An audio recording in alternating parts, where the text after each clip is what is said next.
Hello everybody. As we are looking at sketchbooks and what our sketchbooks are about for remote learning, I wanted to show you some sketchbooks from some students from past years, and you can kind of get an idea of what that book might look like after even a year or a couple years, and as you start to develop your book and figure out what sort of that book is kind of all about. So I'm going to show you some different ones that I have set up on the table here. I'm going to start with this one here where it's totally okay to have some things that you may be working on side pages, and you just kind of tuck those into the book there. And because this book sort of is a collection of things that you were working on, and if you have things that are not necessarily on the paper, then you know, you're really encouraged to get everything that you're working on, you know, into that book in a collection in some kind of a way. Here is really neat. This is all looks like she may have used some sort of like brown watercolor or yellow watercolors to really make this paper look kind of aged, and actually like a real sunflower is glued into there, and so that's kind of a really neat looking page, that one I was kind of drawn to. So as I kind of flip through, you're going to see that within, you know, your book and everybody's book, not every page is going to be a completed piece of artwork. Some of them are where this, you know, you can tell that they've pushed themselves and they've taken this to, you know, a further extent. And you're going to have some pages that are just where you're going to get ideas out and practice things on. This is a really good example here of something that was a start, and maybe plans to go back to it, or maybe not.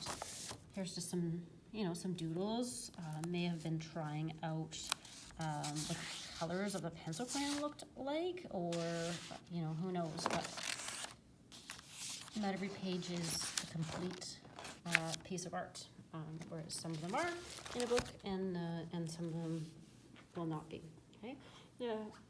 Flip over to maybe another book that's over here. Okay, again, some pages that if you're working on, if you have some watercolor paper and you just want to slide that in after, then you just kind of tuck those in there.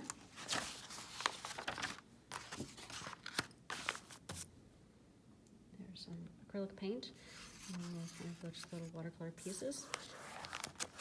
And then this is probably a student who maybe took art for maybe just 1 year, because there's lots of sort of empty pages, and so there's still a work in progress on that book. Okay.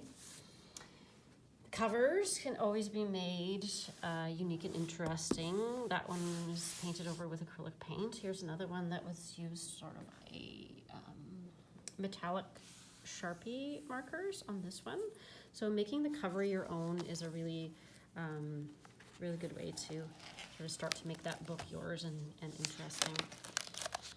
One thing about a lot of them you'll see is that the pages that you may be drawn to, you may like, you're really filling the space. So instead of having, you know, if you're painting something or getting something in there, you don't just have one little tiny thing on the page, but you're making use of all of the page and all of the space.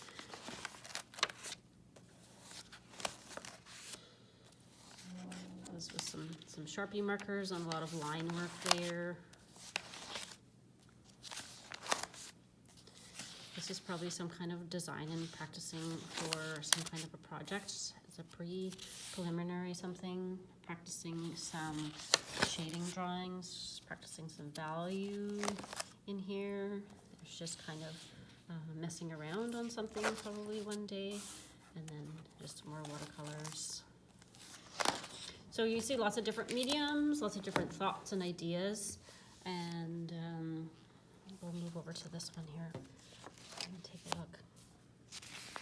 Again, some practice things happening on that page. So here's maybe just some trying out how the pastel moved on the page, and here the actual practice of drawing that apple there.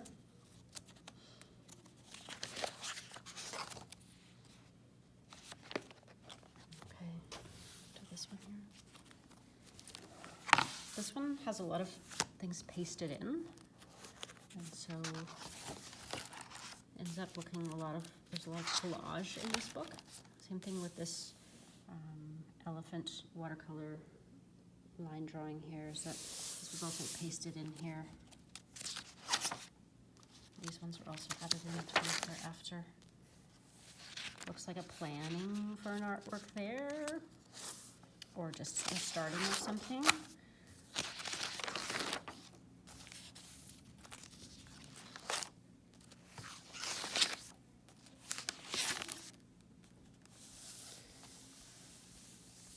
This is where we had some old books, and we made drawings on top of these old books at one point, which is maybe something we need to get back to as well.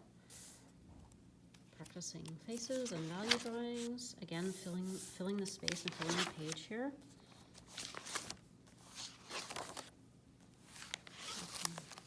So there's that one. I'll show you one last book here, and this one is from someone who I know was here for a long time at River East, and she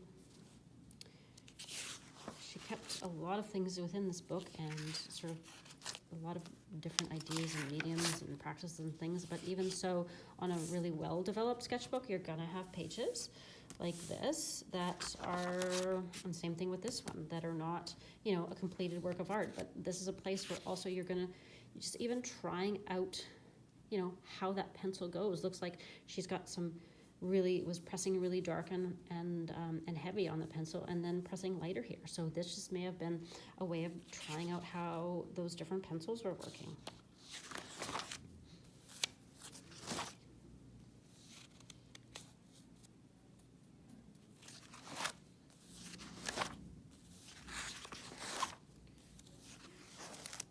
Sort of skipping some pages as we go here and hitting random pages.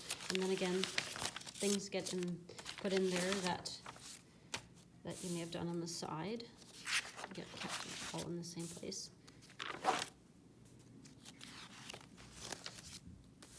This is a whole collage of a bunch of things that were pasted in there.